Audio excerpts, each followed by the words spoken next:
Welcome. I'm so happy to be welcoming you all to our keynote address for a conference that we are currently holding here at Brandeis with the JDC Archives, with the Association for the Social Scientific Study of Jewry, with Latin American Jewish Studies Association, and is hosted by the program that I direct, which is called the Brandeis Initiative on the Jews of the Americas.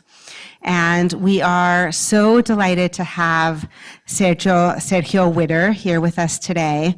But before we get to introducing Sergio, I just wanted to just give a couple of words about the workshop, which is unique in bringing these different organizations together that are working to really deepen understanding, knowledge, and research on not only Latin American Jewry, but also how Latin American Jews are connected to Jews around the world, how the Americas are connected, and how there are transnational Jewish organizations that work within really integrated networks throughout the Americas. And there is a historical component to that, and there's also a contemporary component to that. And so it's really a pleasure and a privilege to be welcoming Sergio Witter as the current director of JDC in Latin America. And first, it's my honor to welcome and to invite up Annie Sandler, who is the current board chair of the JDC. And so we're really honored to have you. I'd love to pass over the mic. Please join me in welcoming Annie Sandler.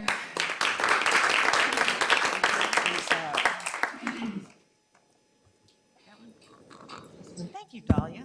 I'll just use this one. Okay. Just fine.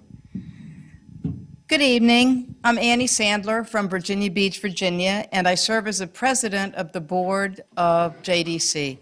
It's really my honor to be here tonight, and I was thankful that you asked me to say a few words because this partnership between JDC and Brandeis's initiative on Jews of the Americas, Latin American Jewish Studies Association, and the Association for the Societal Study of Jews. It's this kind of partnership is very unusual, and so to be a part of this, thank you, Dahlia. It's really important to us, and I know to you. Tonight's participants have used materials from the JDC archives to prepare their papers. The archives records are from 90 different countries, and they date back to 1914 when JDC was established. And they comprise our work on overseas rescue, relief, and rehabilitation.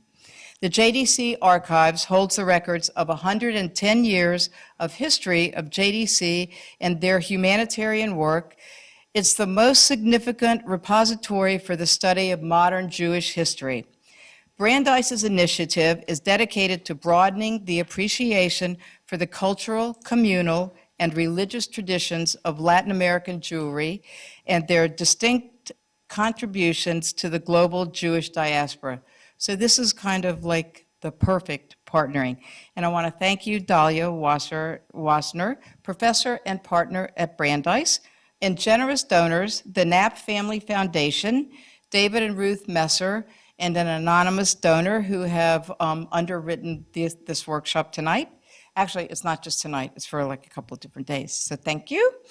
And I want to thank you for the opportunity to partner on such significant work in the Jewish world.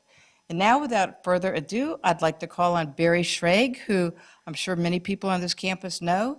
He was the president of CJP, which is the Combined Jewish Philanthropies of Boston for 31 years, and is a professor in, presently the professor at the Hornstein Jewish Professional Leadership Program and faculty member of the Cohen Center for Modern Jewish Studies. He's also a social activist and has done so much work in social service, particularly with Boston's immigrant population. So Barry, without further ado, do you want me to tell any more about you? Okay. He's also a member of the board of the University of Haifa, the Rashi School, the Maimonides School, and the Gift of Life Foundation. And that's just scratching the surface. Oh, he's been a board member of JDC since 2019, and Jonathan Sarno is a retired board member, but we're hoping that not retired for long. And we have a board member from Boston, Jessica Myers, in the audience. And so thank you for being here.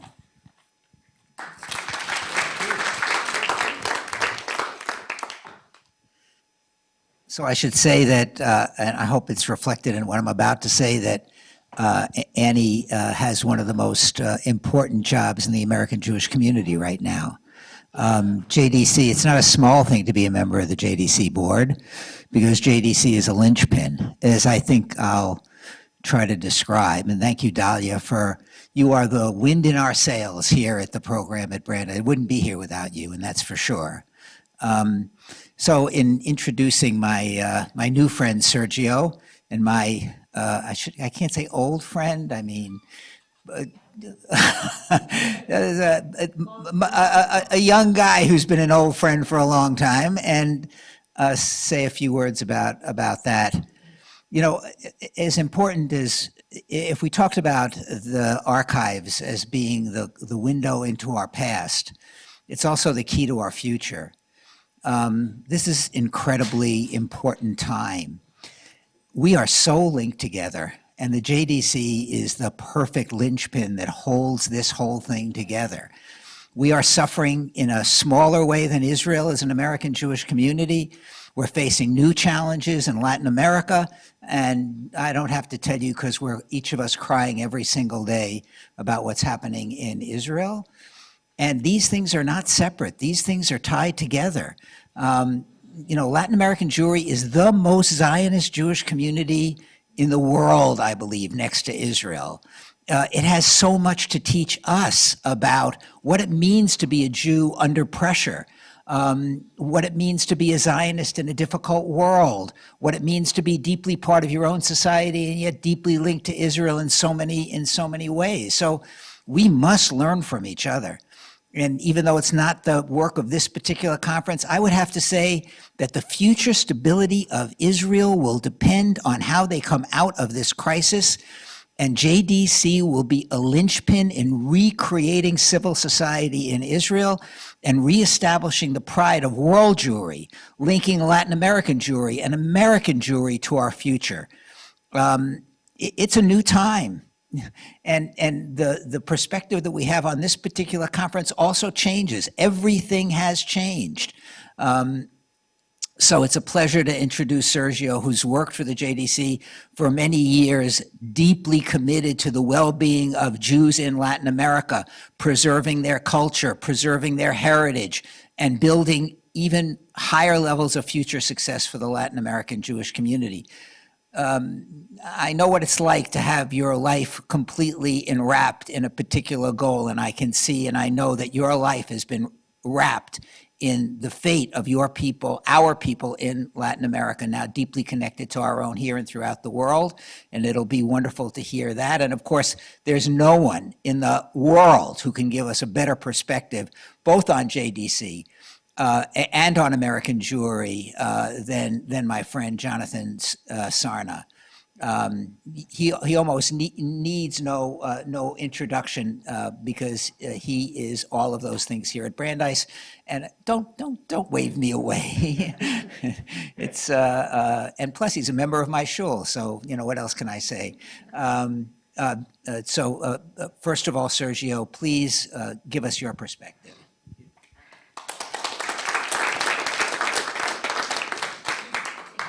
Thank you very much.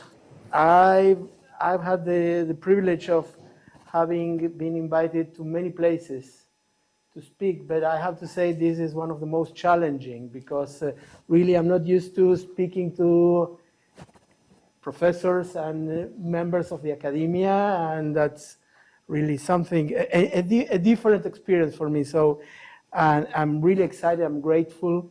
I'm grateful to, first of all, my wonderful colleagues from JDC Archives, Avi Lester and Isabel Rohr. Grateful to Dahlia Wasner, the partner for this workshop. To Annie Sandler, our president, who is here, other JDC board members, Barry, Jessica Myers, and very, very grateful to the sponsors of this conference. Among them, I want to mention Susan Knapp, who is also a JDC board member and a member of the Latin America Committee. someone who is very relevant for us because it's someone who knows the region very well. She's fluent in Spanish, in Portuguese, is someone who has traveled the region a lot. So she's very committed to these topics. I also want to acknowledge Professor Jonathan Sarna. I have to say that I first met him over 20 years ago. I was then a fellow of Nahum Goldman Fellowship program in Glömsta, Sweden, and he was among the faculty. So it's like a bit like, I feel like a little bit of pressure to have him responding to my comments. So thanks again. And really, I may have forgotten to thank a few people, but most of all, to all the participants in the workshop who worked very hard to present your research. So I always complain that thanking takes a lot of time. So, and it shortens the time window that I have. So I want to start the first approach to what is Latin American, what we talk when we talk Latin American Jewry. We're talking of a population of 500,000 Jews, more or less. And if you're asking what's the source for this number, basically we're based on Sergio de la Pérgola's demographic projections or studies, and we take actually we decided to focus on the number that he estimates of families where one of the spouses is Jewish, irrespective of whom. This is not the number, these are not the numbers of the law of return. Of course, we at JDC, our criterion is that anyone who is eligible for Israeli citizenship under the law of return is eligible for JDC programs. For our planning purposes, this is much closer to our reality, our everyday reality, knowing that this can go further. And if we talk law of return, we get closer to 750,000. If we talk halachic Jews, according to the Orthodox perspective, it's like 370,000, 350,000. Okay, but no matter which definition you feel closer to, the fact is that 50% of Latin American Jews live in Argentina. Okay, and 80% of those Jews live in the southern cone, meaning Brazil from Rio de Janeiro to the south, Brazil, Uruguay, Argentina, Chile, you may include Paraguay, but the number is really not relevant. But there you have 80% of all the Latin American Jews. So Argentina is the largest community, then Brazil, then Mexico, and then Panama, and Uruguay and Chile, Panama, and after Panama, any country has less than 10,000 Jews. So that's basically, and these are very diverse communities, very, very diverse communities.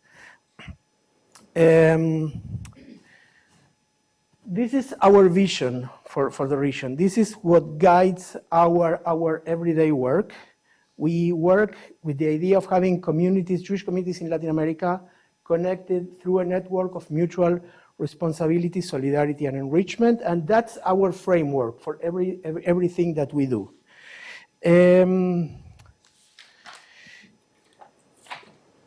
What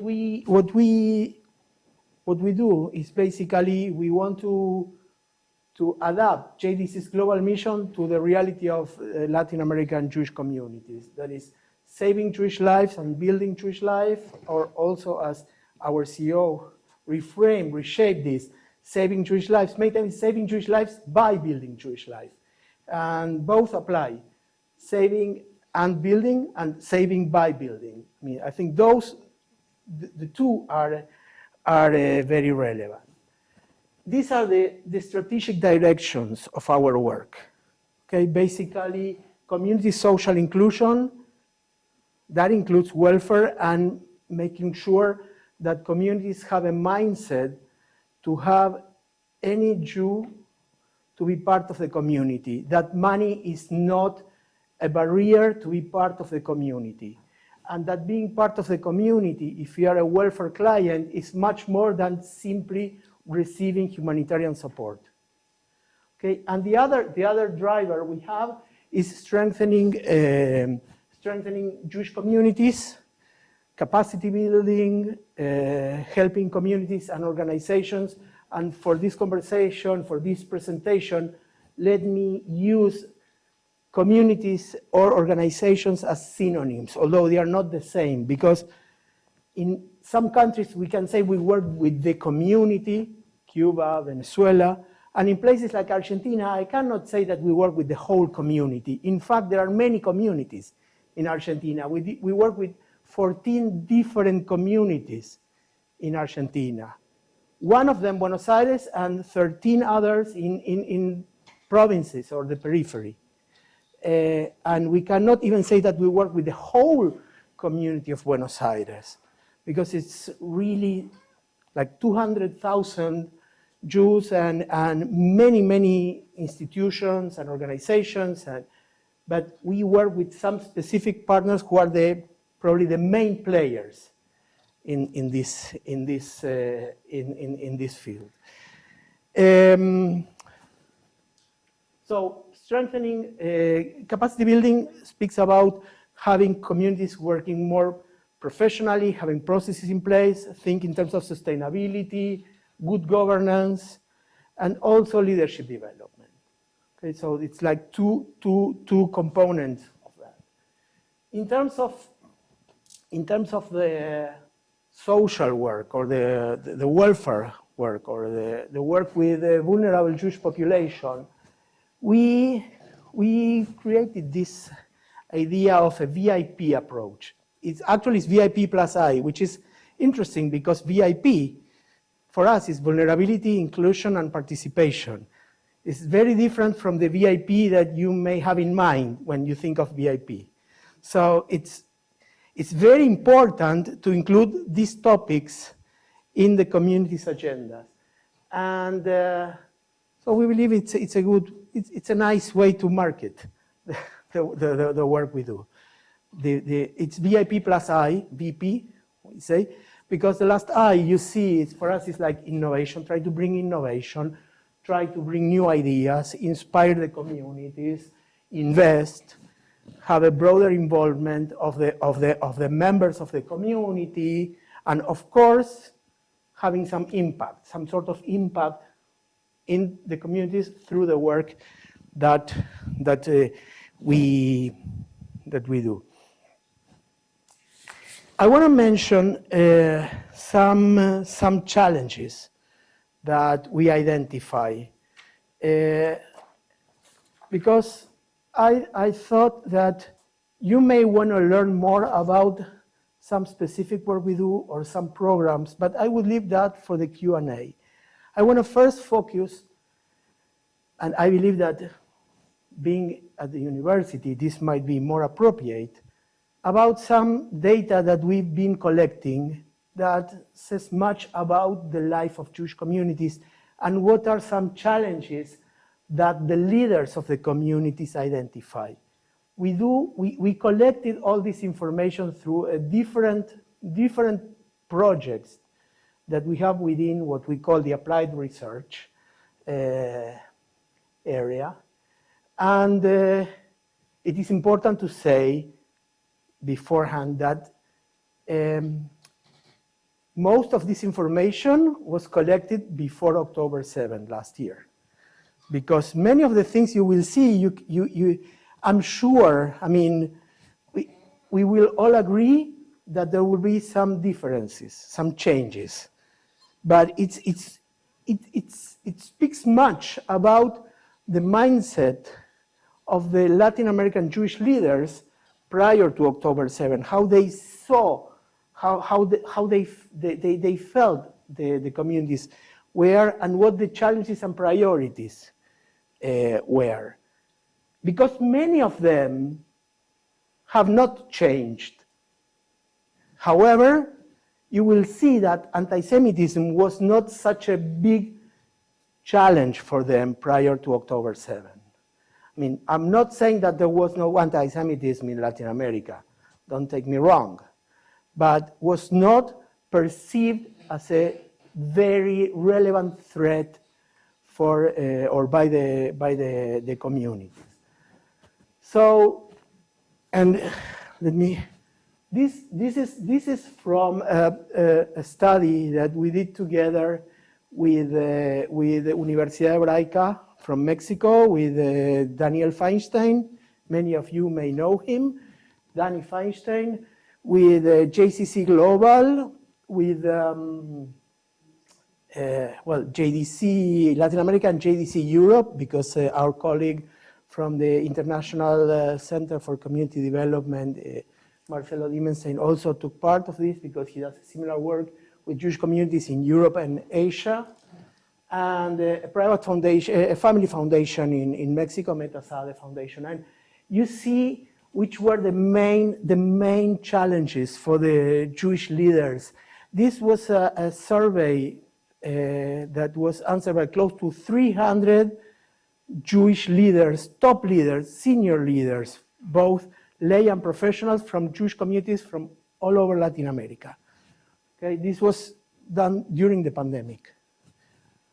Clearly, you see where anti-Semitism is. Don't count, it's 15th in the list. I assume, and we may agree, that today the answers may be very different. But the fact that for many of them, one of the main challenges, and actually the main challenge, was the context, but not in terms of anti-Semitism, but about political and economic volatility, says much about what is Latin America, okay? Because volatility is everywhere in Latin America. And you don't know what may happen. Last week we learned that Colombia decided to break diplomatic relations with Israel.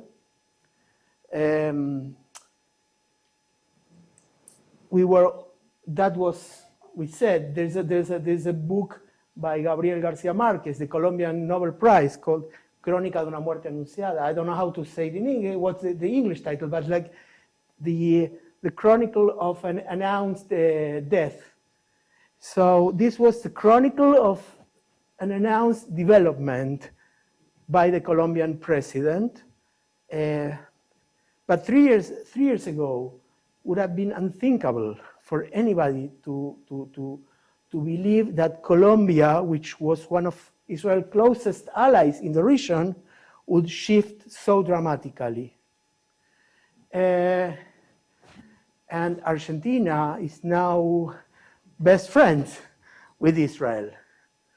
And that's creating other sort of challenges for the Jewish community in Argentina. I'm happy to go deeper into that. Not now, later, okay? Only if there are questions about that. So these show how far was anti-Semitism from the concerns of leaders in Latin America. Of course, the lack of engagement of members of the community or Jews, let's say, because we were discussing earlier, when probably here when you speak about members of the community, you think of people who are affiliated. When I say members of the community, I think of Jews, affiliated or unaffiliated, okay? The low participation of women and youth in community leadership, the demographic decline, the demographic changes in the communities, and we have some data about that too. regarding sustainability, and this is connected to these contextual challenges, 50% of those participating in the survey found that they have difficulties to actually manage the financial situation of their communities or organizations. And these are the ones who thought their communities were facing very critical situation in terms of their financial stability or sustainability.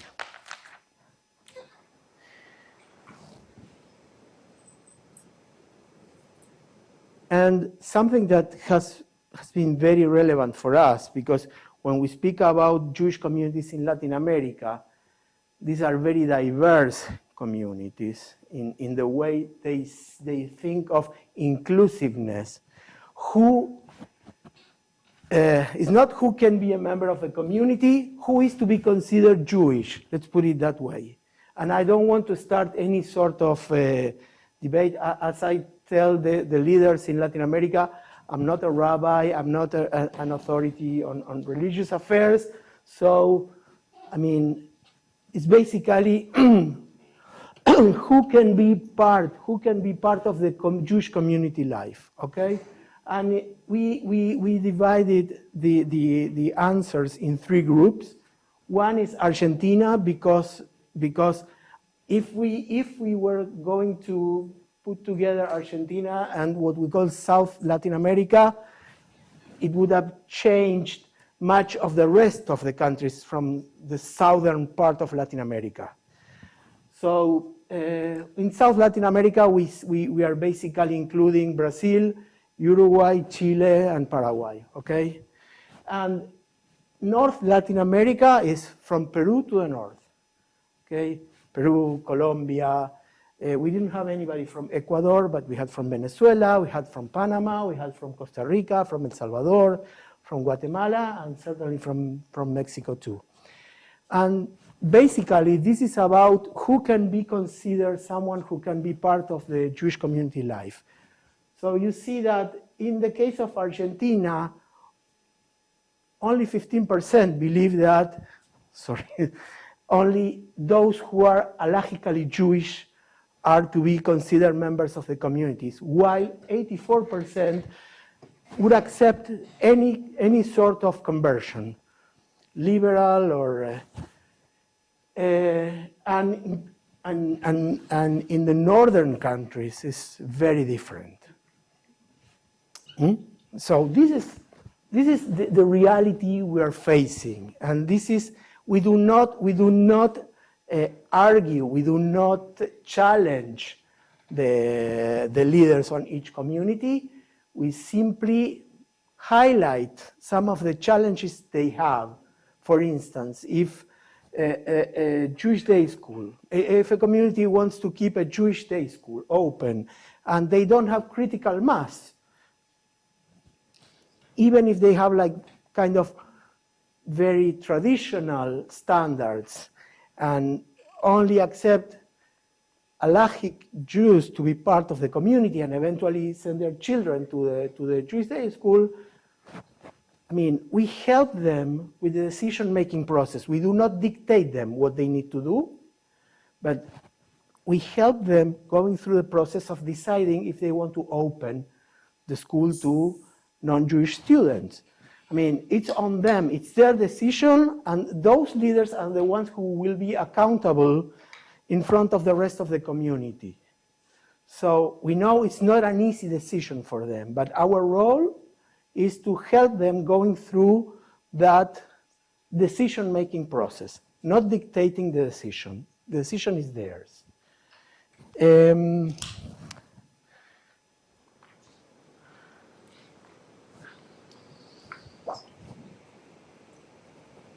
These are the 6 top priorities that they identified. Clearly, strengthening Jewish education is the #1 priority. Please take into consideration that the model of community affiliation in Latin America is mostly not through the synagogues. It's about Jewish day schools and JCCs, mostly Jewish sports club that also have social activities. Ariel suffered me. I was his madrich many years ago in Hebraica in Buenos Aires. So, and he survived. That's the most important thing. Yeah. And the level of participation in those places, JCCs that are open on Shabbat, where people go there. You can eventually get some kosher food there, but that's not the norm in many of those places, but are central in the life of every community in Latin America. In places like Mexico or in Venezuela, where you have the communities so divided inside, like between different groups, these JCCs are usually the place where everybody can get together. And differences disappear while they are either playing tennis or just mingling and having coffee or swimming in the pool or anything. I mean, that's the place that is the meeting place for everyone. And the Jewish day school system is central also, because I know that, I mean, in most Latin American countries, middle-class families would send their kids to private schools, okay? I know that the Latin Americans who are here know this very well, but it's much more affordable for a Jewish middle-class family in Latin America than in the US. And basically, public education in most countries in Latin America has been declining in terms of the quality. So therefore, Jewish day schools are not only an option to be part of the community, but also a choice of the families for their children to have a better future. The idea that this will give their children better tools for their adult life.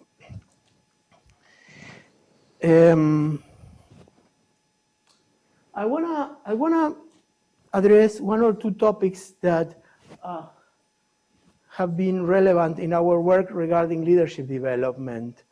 We partner with CLAM, the Latin American Maccabi Federation, which is the umbrella organization of all the Maccabi-affiliated JCCs. I mean, I mentioned that there are 500,000 Jews in Latin America. Okay, so 130,000 of them are members of some sort of these Maccabi-affiliated JCCs. So it's a big, big number. And together with them, we created a program to collect data about the level of participation of women in decision-making positions in Jewish communities in Latin America. Why we did that? Because in Latin America, there was like a very, very massive and extended wave. In Argentina, it started with the debates about the pro-choice legislation. Many Jewish women very engaged into those debates. That was across the region. And we said, let's start collecting data. And also because this is a topic that is very relevant in the new generation's agenda. So we said, if we are always discussing why the youth are moving away from the community, we would better start addressing some of the things that are of their interest. So we collected information and data about the level of participation of women at boards and at top levels at the executive in Jewish communities in Latin America. These are numbers from 2018 and from 2022. You see that the number of women is very low compared to, and it's very low compared to the rest of the societies where these communities are. I mean, many times the Jewish communities were like kind of avant-garde in many social affairs. And in this particular topic, it's like the societies in Latin America are going much further than the Jewish communities. And if we want to go to the level of top decision-making positions, the level of, you see that the participation of women is even weaker, okay? Having said that, there has been much progress in the last 4 years. So let's see the positive side, okay? We are going on that way. Something that for us was very relevant is that within this program, our decision has been that first, this should be a program that is inclusive for all type of, all different religious affiliations, number one, and second, that men should be part of this process because we can be part of the problem or contribute to the solution at the end of the day and at the beginning of the day too. So, and we see that this is something that has had an impact. I mean, we're not dictating the communities what they have to do. We are confronting them with their reality. We're showing them data. And there have been some communities that decided, for instance, the World Jewish Congress took this research and they created some sort of best practices proposal that many communities have signed in order to proactively include more women in their boards.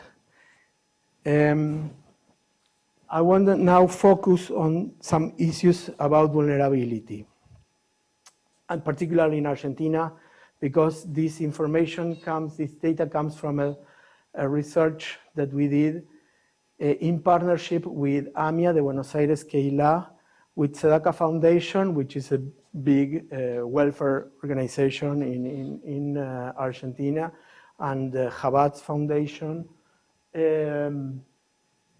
But in 2022, we commissioned a study to what probably is the most important think tank about poverty in Argentina. Those who know a little bit about Argentina may know that the economy is ruined. We've had high inflation. This year we are so happy because it's going to be less than 200% inflation for the year. So that's great news for us after 2 years of over 200% inflation.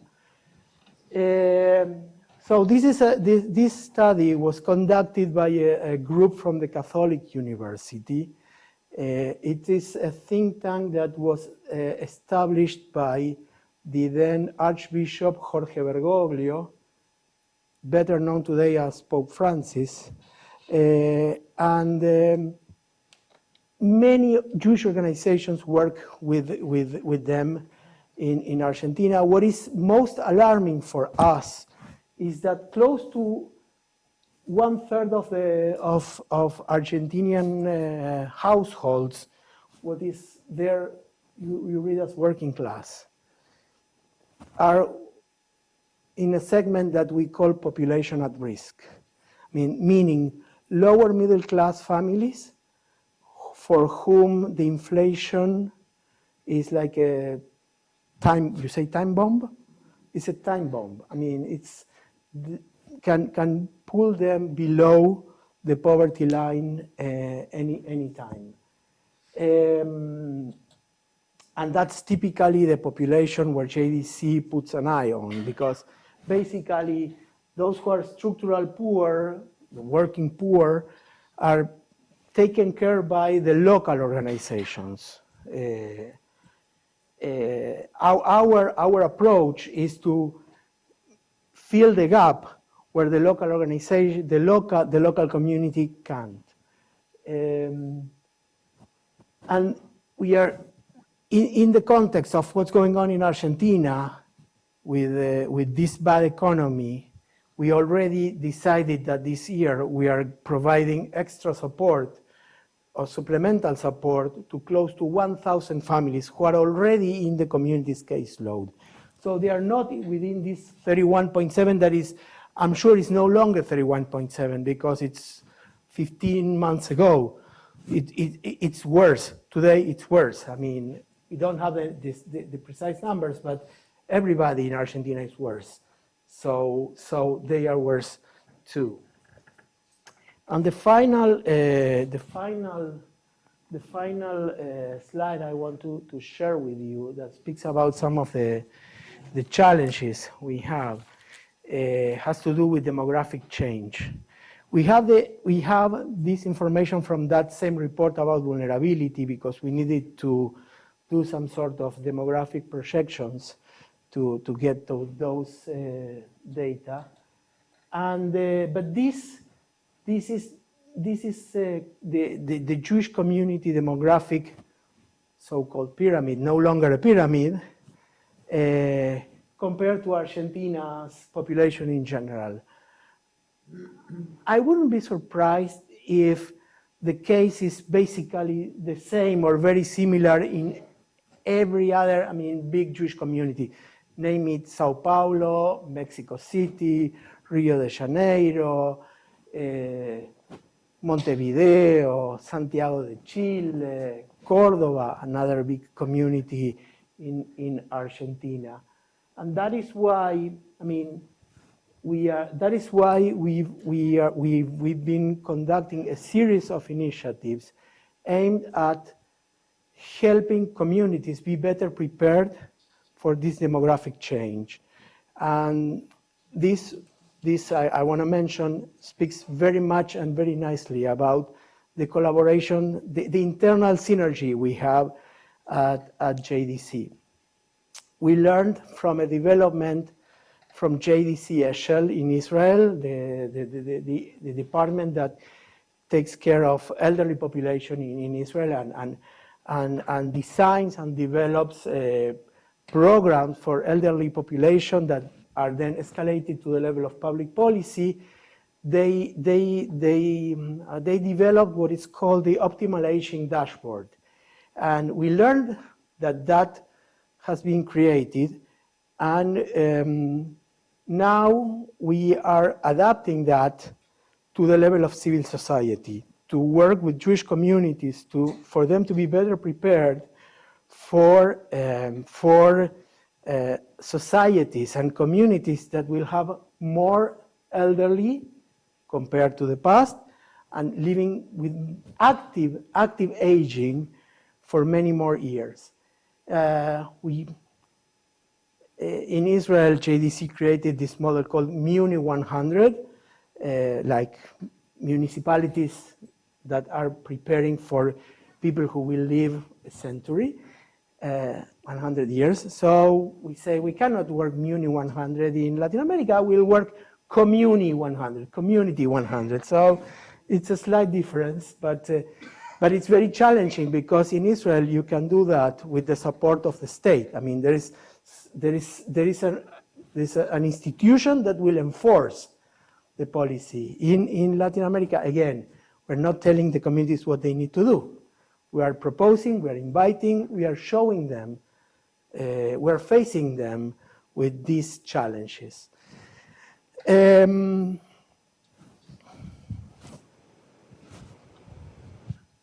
So thank you very much.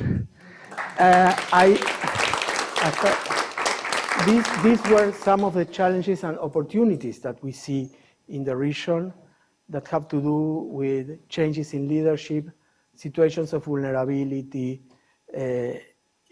political instability, economic instability, humanitarian needs, Cuba, Venezuela especially, Argentina, not because it's in as a bad situation as Cuba or Venezuela, but the size of the community is so big that if you say, well, it's only 2% of the members of the community have been seriously impacted by the economic situation, we're talking 5,000 people. So that says a lot. Challenges in terms of leadership, challenges in terms of demographic change, and I didn't go much about anti-Semitism, not because it's not an issue that is irrelevant for us, just the opposite.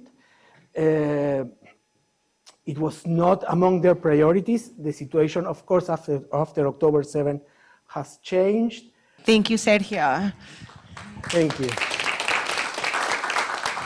Thank you. I certainly would not offer a response. Sergio is the most knowledgeable person. You know, there are two Sergios in Jewish life. You mentioned the other, Sergio de la Pergola and Sergio.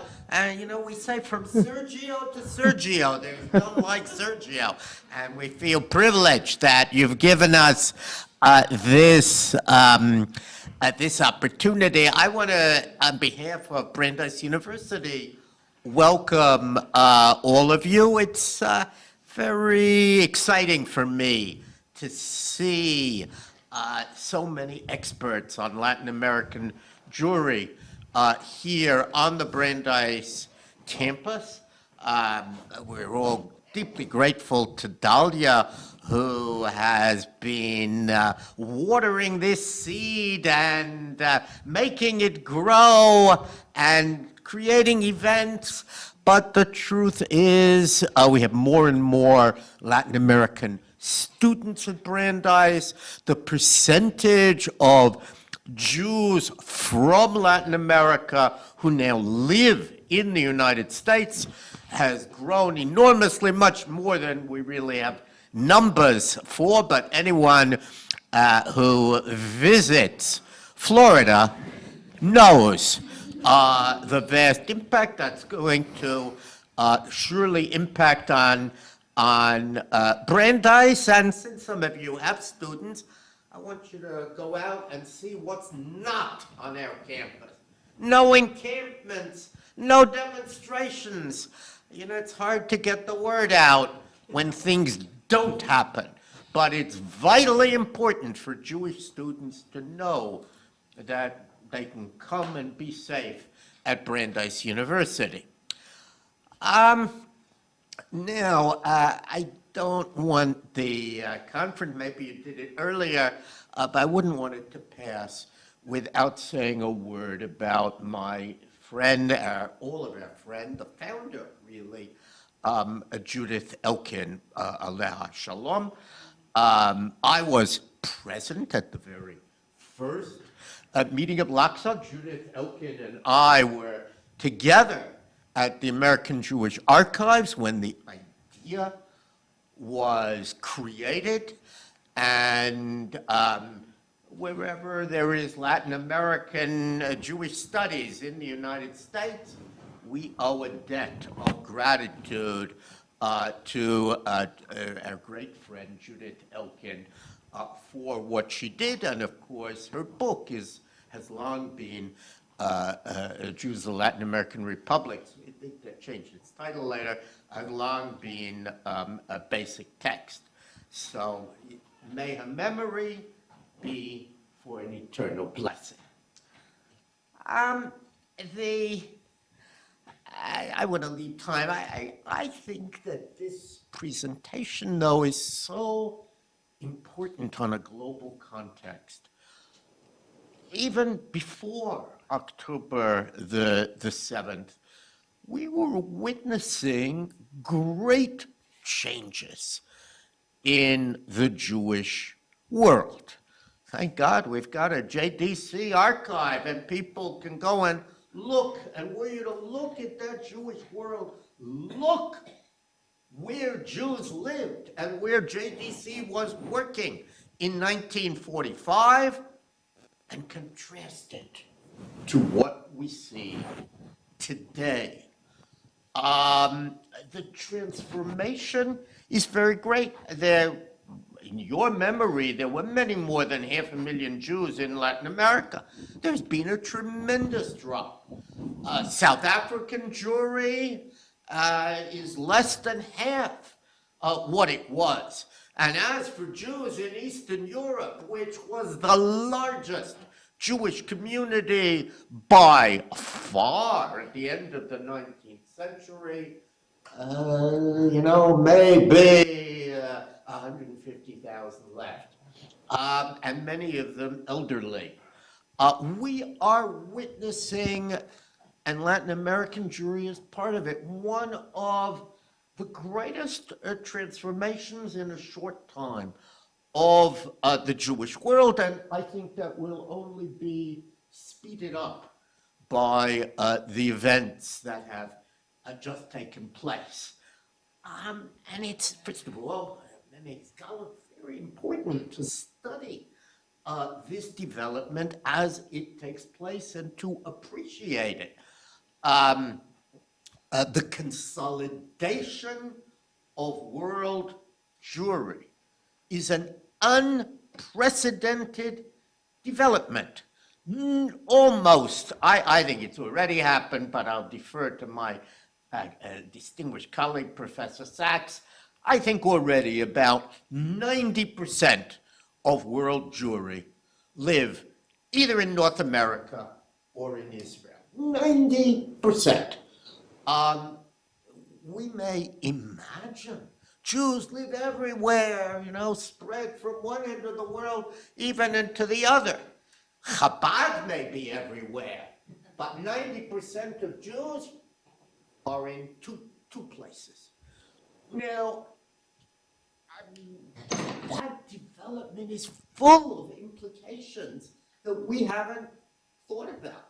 I was speaking with Professor Bejarano about the Institute for Contemporary Jewry that we both remember, and our good friend, Professor Moshe Davis of blessed memory. But today, if we were starting it, it would have far fewer countries to study. And what does that mean? And what does it mean that Jews are now a first world people? The third world says terrible things about Jews because there aren't any Jews there and they don't know us. What does it mean that we are becoming a first world people in two places? It may be good, it may be bad, but you have to go back to Bavel, Yerushalayim, to the days when Jews were in Babylonia and the land of Israel, to a time when so many Jews were just in two central locations. Our job, first of all, is to study this transformation, and your numbers and presentation is so important. But it's really a chapter in an unprecedented story in Jewish life that we are living through and that we have to be thinking about.